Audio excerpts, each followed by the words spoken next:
그리고 조금 전 설명 못했다가 어떤 혼이 나고 나가셨던 봤습니다. 그분 보셨죠? 예. 네. 그런 실수를 반복하지 않기를 바라면서 한번 모셔보겠습니다. 우리 DB금융투자의 문홍철 파트장님 어서 오십시오. 예, 안녕하십니까. 네, 어서 반갑습니다. 오세요. 안녕하세요. 부담되네요. 예. 시간이 전부 다 좀 많지는 않습니다. 조금 네. 짧습니다만 괜찮습니다. 그거 탓할 생각 없죠? 오히려 더 잡아먹었으면 좋았을 것 같은데. 아하. 예, 오히려 채권이 좀 어렵다 보니까 네. 제가 쉽게 설명하기가 좀 어렵거든요. 근데 지금까지 쉽게 아니, 잘 자신이 설명해 없어. 좀 원래 자신이 없습니다, 제가. 아 그렇습니까? 채권은 좀 보수적이기 때문에 아하. 늘 자세를 낮춰서 갑니다. 자 그럼 오늘 이야기해 주실 내용의 결론이 뭡니까? 결론은 기승전결로 가지 않겠습니까 오늘? 그러면은 결부터 먼저 네. 결부터 먼저. 말씀드리면 내년도에 네. 이제 상당한 정부의 부양책이 우리나라요? 나온다? 나올 수 있다. 우리나라요? 예. 부양책이라면 네. 예를 들면 결국 경제 리스크가 커지고 있기 때문에 네.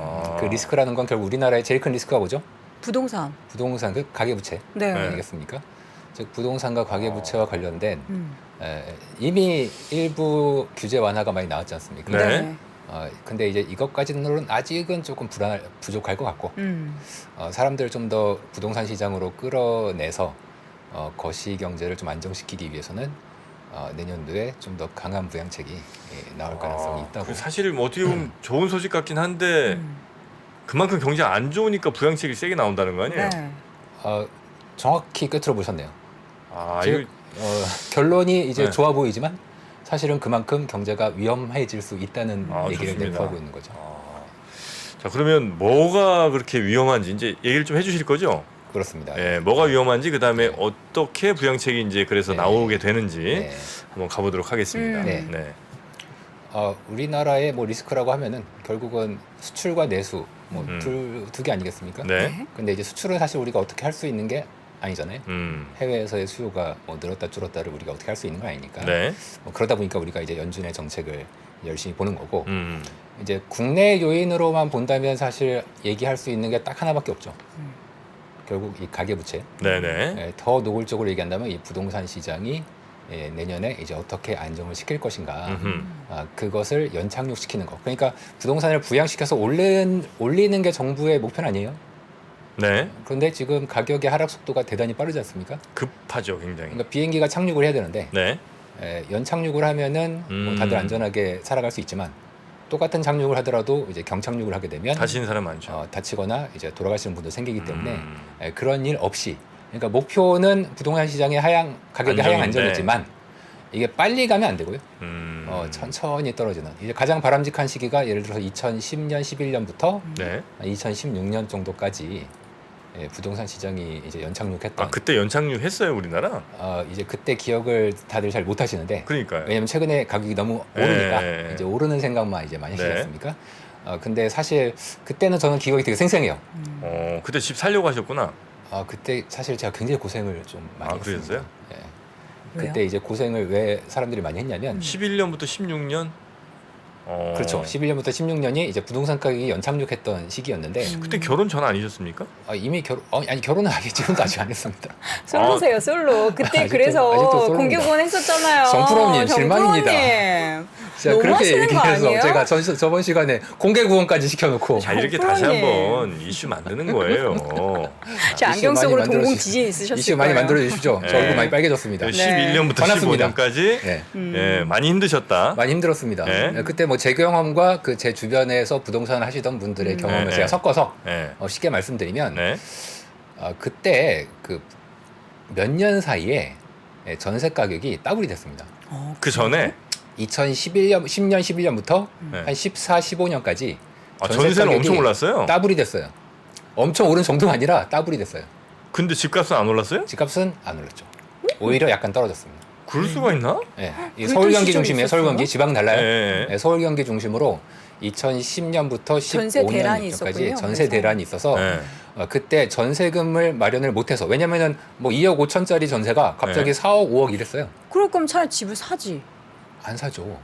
왜요? 집값 떨어지고 있으니까. 아. 그럼 전세금 왜 올랐을까요? 아까 정프로님이 얘기하신 원인 네. 집값이 떨어질 것 같으니까 모두들 전세를 살겠다고 했던 거고 아. 그러다 보니까 전세 가격이 올라가서 심지어 집값의 80% 이상까지 전세금이 올라갔던 거죠. 전세는 어쨌든 그 돈은 보전은 되니까. 전세는 일종의 뭐 저축 같은 개념이 예. 되는 거고 돌려받는 거죠. 근데 지금은 전세가도 같이 떨어지고 있어요. 근데 부동산 때문에 힘들었었던 정도를 제가 체크를 해보면 예? 최근에 집값이 올랐을 때의 괴로움보다 그 당시에 전세금이 올랐을 때의 괴로움이 조금 더 컸던 것 같습니다. 왜요? 왜냐하면 집값이 오르는 건 그냥 전세 살면 되잖아요. 아니 뭐 극단적으로 극단적으로 얘기하면 전세 살면 돼. 근데 전세금이 오르잖아요. 갈 데가 없어. 월세 살아야죠. 사고 월세는 있어. 이제 너무 부담이 크고. 예, 월 나가야 되는 돈의 부담이 굉장히 크니까 전세를 만약에 못 살면 집을 다운하든지. 예, 어. 그러니까 뭐 집값이 오르고 나는 집이 없어도 굉장히 괴롭지만 그것보다 더 괴로운 건 전세 가격이 그 당시에 지금 얘기하는 거 다 이제 2010년부터 15년 사이 얘기하는 거예요. 네네네. 더 그것보다 무서운 건 전세 가격이 굉장히 빠르게 올랐던 것이 이제 더 괴로운 상황이 그때 이제 거죠. 고생 많이 하셨군요. 그때 그 고생을 집주인이 했습니다. 아니 세입자가 고생했을 것 같죠? 전세값이 오르는데 집주인이 왜 고생해요? 세입자가 돈을 추가로 마련을 해줘야 돼서 고생할 것 같지 않습니까? 네. 그분들도 힘들어요. 근데 집주인은 왜 힘들었냐? 집주인은 그때 집주인들이 어떤 사람이었냐면 사실 그 전에 이제 히스토리를 좀 얘기를 해야 되는데 그 노무현 정부 때 집값이 굉장히 많이 올랐지 않습니까? 네네. 그러다가 금융위기가 터졌어요. 음. 사실 집값은 이미 2007년부터 좀 고점 기운이 좀 있었습니다. 그러다가 약간 횡보 비슷하게 하다가 2008년에 금융위기가 터지면서 집값이 크게 떨어졌겠죠. 근데 사실 그렇게 거래가 많지는 않았기 때문에 그때 집값 떨어진 거에 대한 체감이 그렇게 많지는 않았어요. 이게 2008년 9월 달에 한번 큰 위기가 이제 났었기 때문에 네. 자, 큰 위기가 나고 자, 2008년 9월에 지금 난리가 났어요. 네. 리먼 브라더스가 망했습니다. 음. 그럼 어떻게 해야겠어요? 당연히 정부 입장에서 방어를 뭔가 해야죠. 부양을 해야 되겠죠. 음. 네. 그래서 금리가 당시로선 사상 최저치까지 떨어집니다. 당시에 기준금리를 2.25까지 내렸거든요. 우리나라요? 우리나라 네. 2.25까지 내렸는데 당시 뭐 지금은 2.25가 뭐 별거 아니어 보이지만 당시에 2.25는요 거의 지금으로 치면 제로 금리 수준의 혹은 뭐 마이너스 금리 수준의 초저금리였습니다. 그러다 보니까 2009년에 경기가 뭐 또 정부가 다양한 부양책을 썼겠죠. 그래서 2009년에 부동산 가격이 다시 좀 반등합니다. 그때 집을 사신 분이 많아요. 그때 그분들이 2009년에 집을 사고 네. 그 이후에 거의 10년 가까이 구체적으로 한 7, 8년 동안 굉장히 고생을 많이 합니다. 집값이 안 올랐어요 그때? 떨어졌죠. 그랬었나? 기억이 안 나죠? 떨어진 건 기억이 안 나. 기억이 안 나실 겁니다. 네. 2009년에 집값이 반등해서 심지어 2007년 전고점까지 간 단지도 많아요. 그런데 그 2009년을 정말 마지막으로 집값이 꾸준히 떨어집니다. 이거 차트를 보여주시면서 말씀해 주시면 더 좋을 것 같아요. 그거는 그림을. 이제 그 제가 조금 차트를 집값. 보여드리면 집값이 이제 이 페이지에 제가 네. PD님 잠깐 보여주시면은 이 시기에 올랐다 내렸다가 이게 한눈에 보이니까. 이거는 이제 YOY예요. YY. 절대 집값이 아니라 네. 전년 상승률? 대비 전년 대비 상승률이어서 제로보다 위에 있으면 오른 거예요.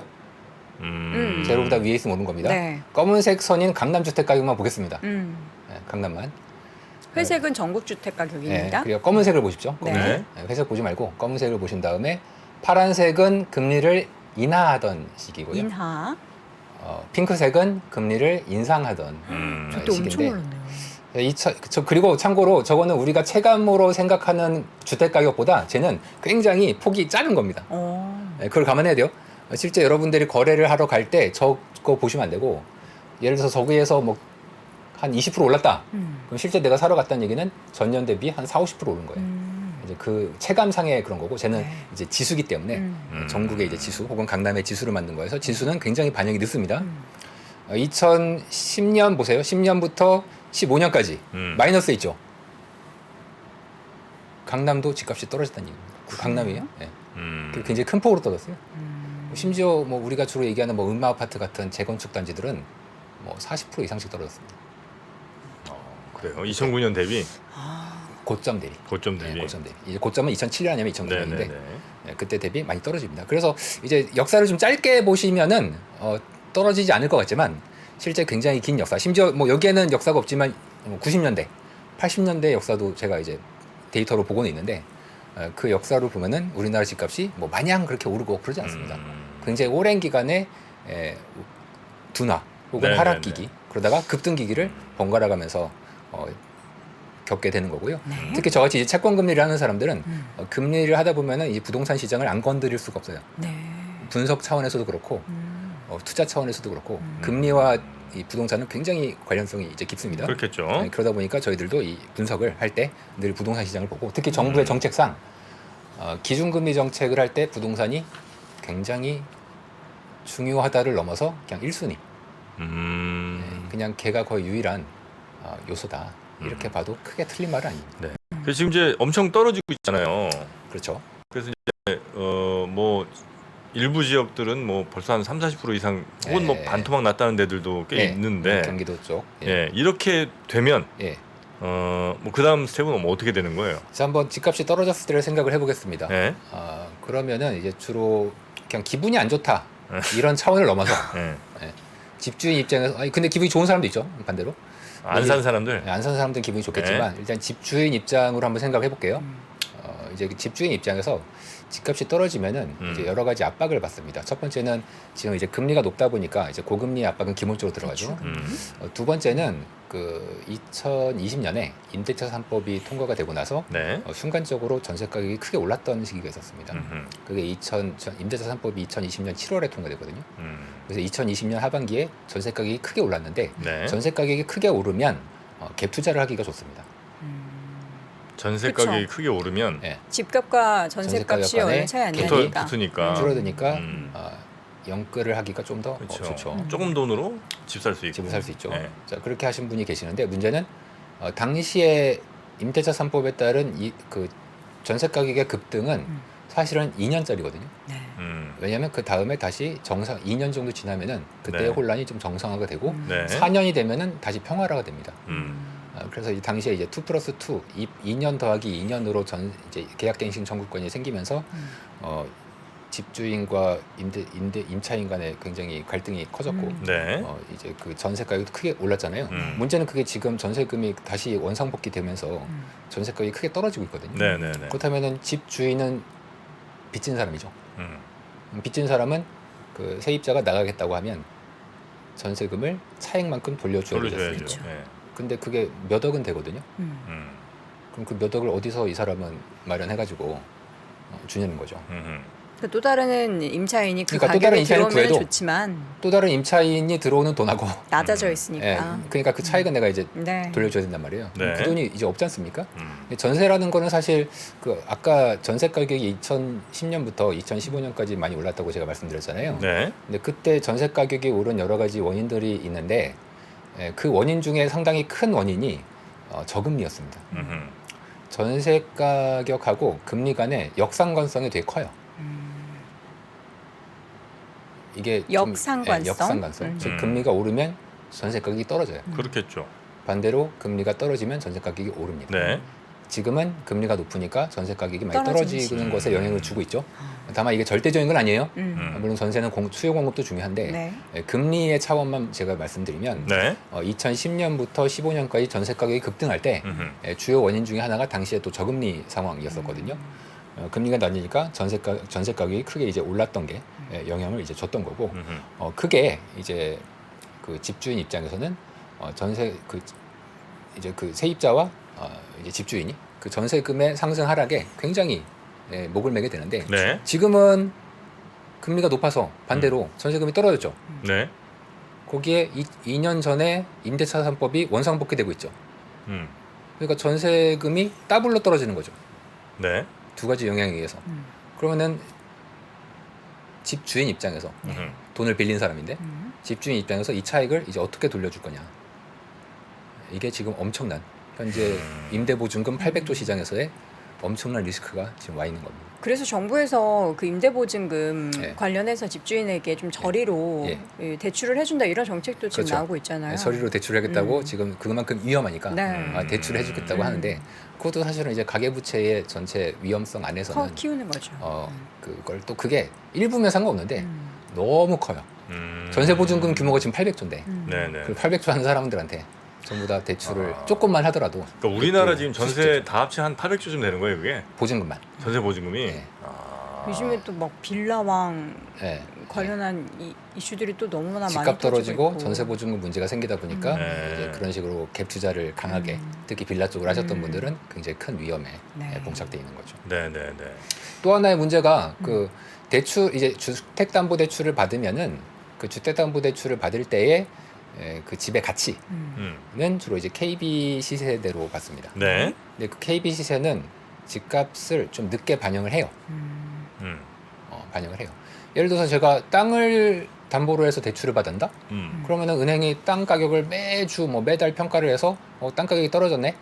좀 회수해야 되겠네요? 이런지 않거든요. 그렇죠. 땅 가격은 뭐 그렇게 잘 변하지도 않지만 평가하기도 쉽지 않아요. 네. 그런데 집은 평가하기가 쉽지 않습니까?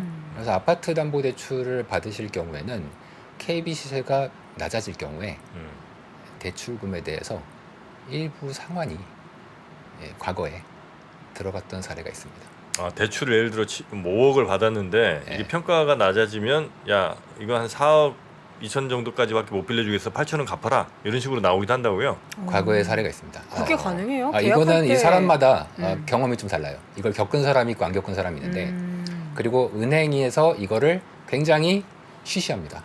왜냐하면은 차입자에 대해서 빚을 몇 천만 원이잖아요, 적어도. 근데 그거를 갚으라고 하면은 나라 경제가 크게 문제가 되는데 은행 입장에서 리스크 관리 때문에 어쩔 수 없이 달라고 해야 되지 않습니까? 그런 면에서 은행에서도 이걸 좀 숨깁니다. 이런 걸 적극적으로 하는 거예요. 근데 실제로 이미 2013년 특히 전후에 집값이 떨어질 때 실제 은행에서 자금을 일부 회수하는 케이스들이 실제 있었습니다. 가계부채에 이게 상당한 문제가 될 수 있고 네. 특히 이제 연끌을 많이 했다고 하지 않습니까? 작년 네. 재작년에 요 분들에 대한 일종의 엑시트 기회를 한번 줄 가능성이 이거 주는 게 뭐 가치 평가상 좋다 나쁘다라고 제가 말씀드린 거 아니고 정부의 경제 운용 방향에 있어서는 관련된 정책이 나올 가능성이 저는 엑시트할 내년에 기회를 있습니다. 준다라는 거는 어떤 걸 아주 말씀하시는 위험한 거죠? 차주들은 한번 집을 털어서 빠져나올 수 있게 해주는 거죠. 팔 수 있게 할 수 해준다. 있게. 실제로 2012년, 13년에 네. 집주인들, 연끌해서 집주인들, 연끌한 집주인들, 집값은 계속 떨어지고 은행에서는 상환 요구 들어오고 굉장히 힘들었을 때 네. 팔아야 되잖아요. 네. 네. 안 팔려요. 그렇죠. 네. 사는 사람이 없으니까. 안 팔려요. 집값 떨어지는 것 더 문제는 게 안 팔리는 겁니다. 네. 그래서 그때 정말 크게 깎아서 내놔야 겨우 팔리거든요. 네. 급매물로 해야. 그때는 사실 그때 집을 사준 사람한테 정말 뽀뽀해주고 싶었습니다. 지금처럼 고마워서. 금리 높고 하면 집 사기도 또 부담스럽고. 아니 절 정도로 하시죠. 뭐 뽀뽀까지 갑니까? 그 정도로 정말 절박했다는 거죠. 아, 네. 집이 안 팔려서 지금 은행에서 회수 들어갔고 네. 연끌을 해가지고 저는 힘들어 죽겠는데 네. 금리가 뭐 그때 낮긴 했지만 그래도 계속 돈은 나가고 네. 집값은 안 오르고 떨어지고 힘들어 죽겠는 거예요. 네. 내놔도 안 팔려. 네. 그래서 좀 크게 깎아가지고 내놓으니까 겨우 입질이 와가지고 네. 이제 팔려서 이제 자금이 들어오면 그걸로 그냥 갚아버리고 네. 그냥 땡처리 하는 겁니다. 그냥 다 완전히 빵. 또. 겨우겨우 약간 손해보고 손해도 많이 보고 그렇게 해서 파신 분들이 그때 되게 많아요. 네. 그런 기회가 한 번 있어야 돼요. 그런 게 한번 온다고요? 그렇게 할 와야 기회가 된다고요? 있을 겁니다. 아, 있을 거라고요? 있을 겁니다. 그리고 그 기회는 아마 정부가 좀 만들어주는 어떻게 차원으로. 만들어줘요? 그거를? 예를 들어서 사는 사람에게 더 많은 뭐 세제적인 혜택을 주는 건가요? 그렇죠. 그러니까 지금 최근에 이제 21일인가요? 정부에서 규제 완화안이 나왔잖아요. 부동산 규제안. 물론 제가 이제 부동산 전문가는 아닌데 이런 얘기해서 조금 그렇지만 그 안들을 보면은 약간 다주택자들에 대해서 매입 허들을 좀 낮춰주는 정책들이 꽤 있었습니다. 그러니까. 다주택자들? 네, 네. 다주택자들. 아, 매입 허들을 낮춰준다고요? 네. 뭐 대표적으로 이제 취등록세가 뭐 2주택, 3주택에 중과되던 것들이 이제 있었거든요. 이제 그런 것들을 풀어줬고 과거 이제 MB 정부 때 했던 정책들을 보면은 앞으로 해당 관련 정책들이 좀 풀려갈 게 어떻게 될 것이다라는 이제 역사가 좀 있거든요. 그 역사대로 아마 갈 겁니다. 앞으로도. 그리고 네. 당연히 그런 정책을 내면서 금리 인하. 인하도. 근데 금리 인하를 뭐 네. 우리나라가 하고 싶다고 막 할 수 있는 건 아니고 네. 뭐 어쨌든 지금 미국이 더 내리지 않는 이상 우리가 여기서 더 벌릴 수는 없을 거 아니에요. 과연 미국도 금리 격차. 계속 높은 금리를 유지할 수 있을까요? 그러니까 물론 이제 미국 내리면 이제 내릴 수 또 있겠지만 뭐 네. 이제 인하에 대한 기조가 원래 처음에는 뭐 네. 내년 말쯤에는 그래도 네. 인하 나타날 것이 네. 었는데 그게 또 후년으로 넘어갔는데 지금 우리 팀장님께서는 파트장님께서는 더 그게 땡겨질 수 있다고 보시는 거예요? 요동 앵커님 네. 예를 들어서 작년에 네. 파월이 네. 혹은 재작년에 네. 파월이 기준금리를 언제까지 동결한다고 했었을까요? 23년. 예. 맞아. 기억 안 나세요? 말 바꾸기 대마왕이네. 말 바꾸기 대마왕이라고 이제 많은 분들이 욕을 실제로 하시는데 저는 이제 중앙은행을 좀 편들어서 변호를 말 해주자면 엄청 바꾸네. 변호를 해주자면 인플레도 막 일시적이라고 그러고 2023년 그러네 못 믿겠네. 그러네요. 증거가 딱 되네요. 결국 맞습니다만 제가 이제 그들을 좀 변호를 해주자면 네. 현상이 변하면 정책도 변할 수 정책도 있다. 이제 바꿀 수밖에 이제 없는 거고요. 아. 네, 그런 면에서 내년도에 과연 전 세계 경제가 어? 과연 높은 금리를 유지할 수 있을 거냐? 유지할 수 있을 거냐. 그럼 내년에 주식시장 괜찮을 수도 있겠는데요?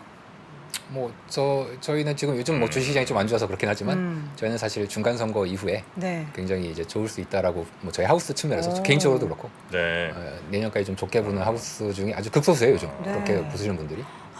그 얘기를 딱 하고 나니까 네. 진짜 연준은 믿을 게 못 된다라는 생각이 확 드네요. 중앙은행 뭐 중앙은행을 떠나서 우리 사람의 말이라는 게 네. 너무 이제 믿으시면은 상황이 바뀌면 중앙은행인데. 저는 그거를 나쁘게 보시면 연준인데. 와, 아무나 하는 거네요. 좀 내가 와서 말해도 화나신 것 되겠다. 같습니다. 많이 제가 와서 나셨네. 말해도 되겠어요. 네. 그럼 기준금리 인하할게요. 이러면서 제가 말해도 되겠어요. 그 이제 과거에 역사적으로 늘 중앙은행은 기준금리를 오랫동안 유지를 했던 적이 없습니다.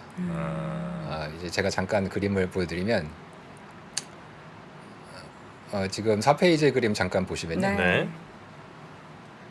이게 녹색이 기준금리거든요. 녹색이 기준금리 미국이에요. 보시면은 이제 동그라미 친 게 꼭대기이지 않습니까? 네. 근데 꼭대기 시점에서 유지했던 기간이 보시면 안 길죠. 그러네요. 짧아요. 6개월 넘은 적이 거의 없습니다. 그러면은 금리 인상을 내년 1분기까지 한다고 해도 예. 가을쯤에는 금리 인하로 돌아설 수 있다는 시나리오를 펼쳐볼 수 있겠네요. 저희는 그래서 하반기를 저희가 되게 빨리 보는 네. 소수예요, 소수. 네. 저희는 실제 과거의 역사를 봤을 때는 하반기가 오히려 가능성이 있고 음. 대표적으로 굉장히 길게 유지를 했던 기간이 2006년부터 7년에 한 15개월 유지했던 게 제일 길어요. 보통은 6개월을 넘지 않았고 근데 아주 예외적으로 당시에가 좀 길게 유지를 했는데 그 당시의 이유는 뭐냐면 이제 중국이라고 하는 전 세계에서 가장 성장 엔진이죠. 당시의 성장 엔진이고 뭐 지금은 모르겠습니다만 당시에 이제 전 세계의 원자재와 네. 성장과 설비 투자를 담당하던 중국이라는 나라가 있었기 때문에 그렇게 오랜 기간 유지를 할 수 있었던 시기가 있었고요. 지금 미국시 2년 금리가 얼마인데요? 전 고점이 4.73이었습니다. 정도? 네. 전 고점이 지금은 4% 초반입니다. 4% 초반. 네. 그러면 기준금리보단 조금 높은 거 아니에요? 그렇죠. 지금요? 네. 지금 기준금리가 4.5니까 4.5니까. 기준금리 상단, 그러니까 4.25에서 4.5니까 기준금리의 상단을 기준으로 하고. 네, 상단 기준으로 이제 4.2니까 실제 기준금리는 그 약간 아래 있어요. 근데 그것보다는 현재 2년물 금리가 조금 더 밑에 있습니다. 그럼 이제 지금 이미 그게 시작이 된 거고. 시작이라는 건 어떤 그러니까 예를 들어 기준금리가 미국채 2년 금리를 상회하는 게 굉장히 짧을 수밖에 없다는 말씀을 주셨잖아요. 예. 그러니까 지금 현재는 이미 그 상태가 된 거고. 예. 그럼 지금 말씀하신 건 약간 다른데 핀트가 약간 다른데 제가 말씀드리는 건 네. 기준금리가 고점에서 고정되는 기간.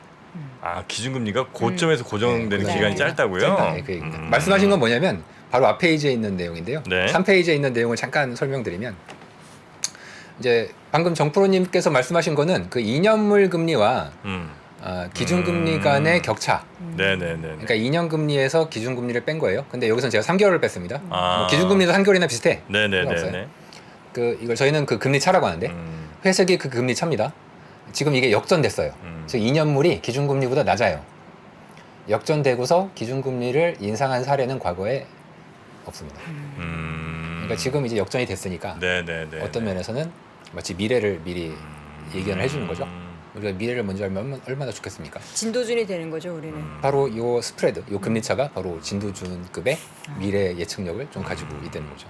그러니까 이제 그렇게 고점으로 오래 유지되지도 않을 뿐더러 그렇죠. 기준금리는 예. 그리고 2년 미국채 금리 위로 그렇게 오래 있지도 간 못한다. 적이 없었습니다. 아. 물론 과거가 미래에도 반복된다라는 말씀을 제가 드리는 건 아니지만 네. 이번에도 다르지는 않을 겁니다. 그러한 확률적으로 확률적으로 예, 저는 이제 그런 확률적으로 거다. 접근을 주로 하는 편이고요. 몇 퍼센트 포인트입니까?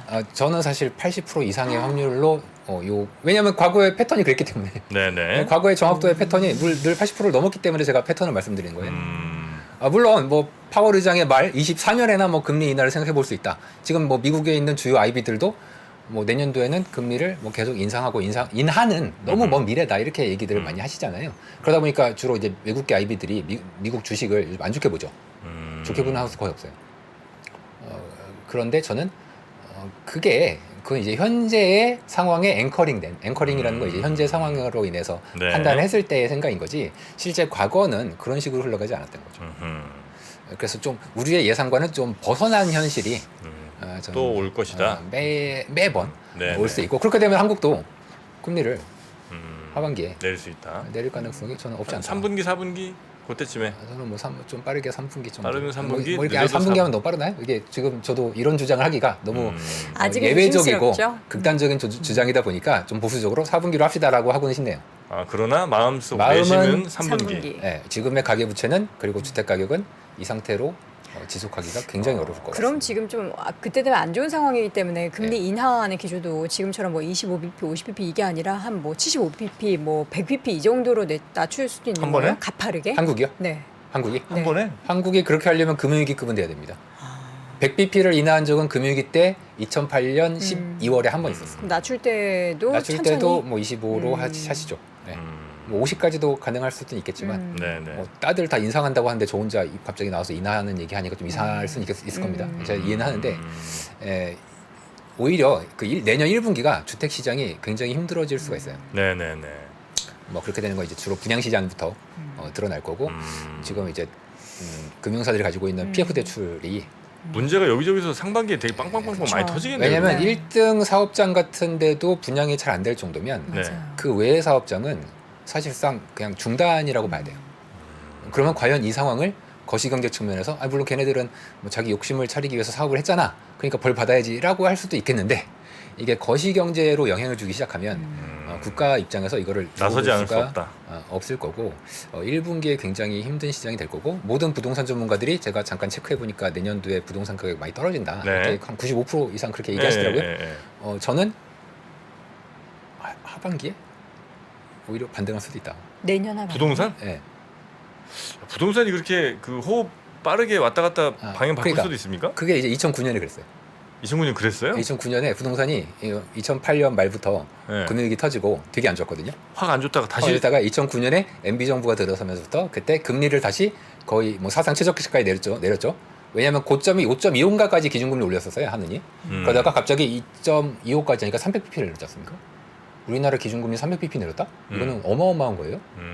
거기에다가 규제 다 풀었잖아요.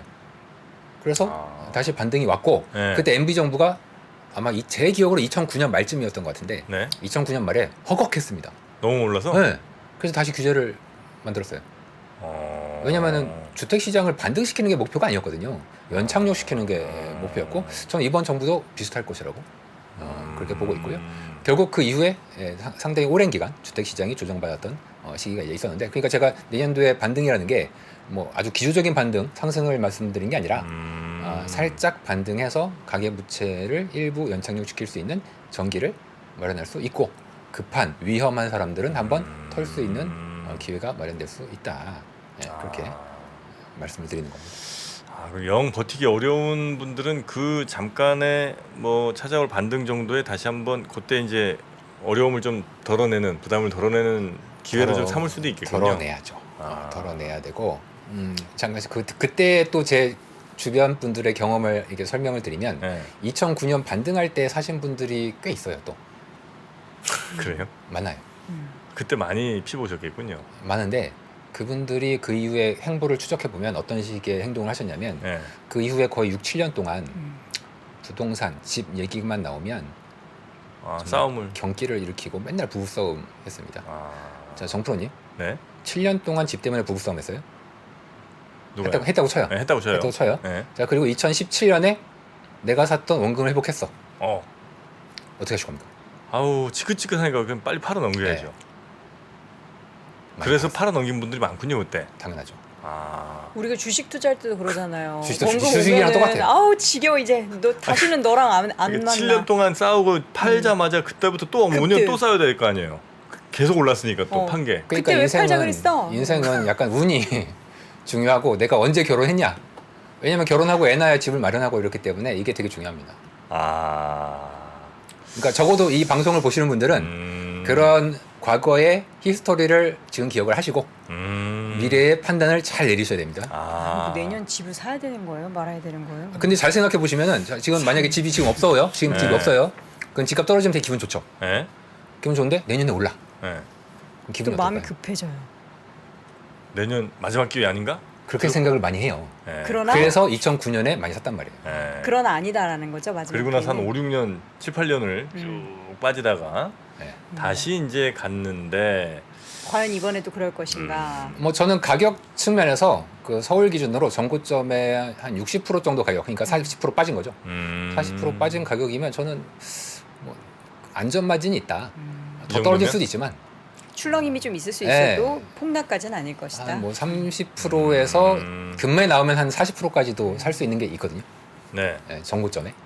그 정도면 저는 뭐 내년이라도 부부싸움 할 각오하고 시도하는 건 사도 나쁘지 않다. 되지 않나 가격 측면에서. 아, 내가 또 살 집이라면 뭐 충분히 이용 가치도 있는 거니까. 그렇죠. 네. 이게 사면 되니까. 근데 네, 네, 네. 내년에 혹시라도 정부 부양책으로 집값이 오른다고 그걸 너무 추격해서 내가 이거 내가 잠깐 집값 떨어진다고 생각해서 기분 좋았는데 또 이제 가슴이 벌렁거리지 않습니까? 네네네. 그러실 필요는 없다. 없다. 알겠습니다.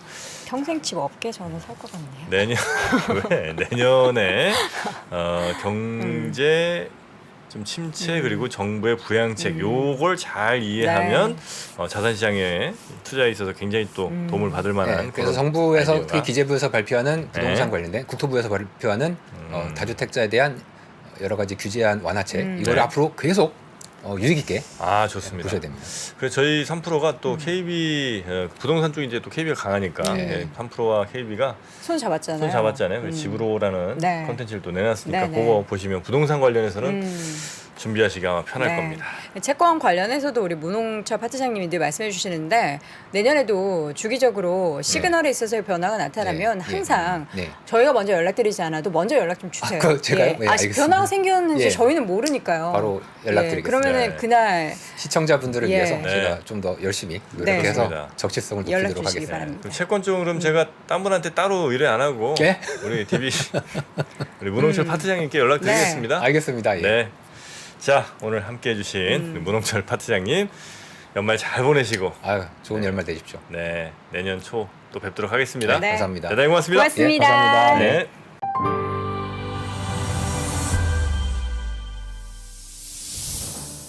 주식 투자자 여러분, 바로 지금 더 늦기 전에 준비하셔야 됩니다. 2023년이 코앞으로 다가온 지금, 1분 1초가 아까운 지금, 그래서 망설이지 말고 시작해야 하는 지금, 아직 늦지 않았습니다. 반도체, 2차 전지, 인터넷부터 자동차, 바이오까지 2022년에 놓쳤던 투자 흐름을 한 번에 따라잡고 2023년의 기회를 이번엔 절대 놓치지 마세요. 3프로TV 2023 베스트 투자 전략 12월 31일 다시 없을 혜택이 종료됩니다.